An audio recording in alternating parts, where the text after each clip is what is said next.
ayaa rabbigeen wuxuu soo saarayaa dadka ahlu naarka ah ninkii ugu raaxada badnaa adduunyada u fiirso dadka ahlu naarka ah ruuxii ugu raaxada badnaa adduunyada intuu joogay ayaa la keenaya dadka dhexdiisa waa la qaadayaa naartaa la gelinayaa deedna waa laga soo saarayaa fayasbiqu fi nnaari sibqatan uma yuqaalu ya bna aadam hal ra'ayta khayran qatu hal marra bika naciimun qat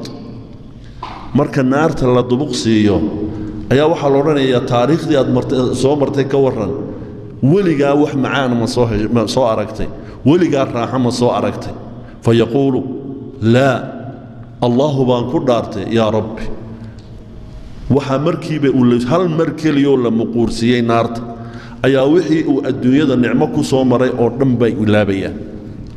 intaasi markay dhacdo ayaa adduunyada ninkii ugu kadeedka badnaa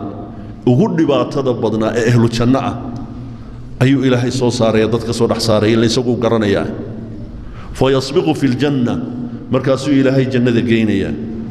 waa la waraysanayaa markaasaa ilaahay odhanayaa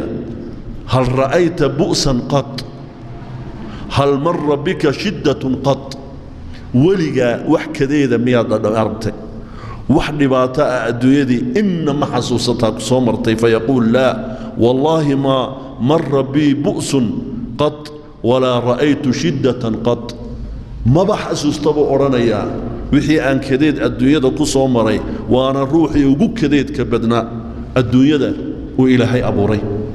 ayaa wuxuu odhanayaa maya wax allaaliya wax maanta aan ka xasuusanayo taariikhdii i soo martay qadhaadhayd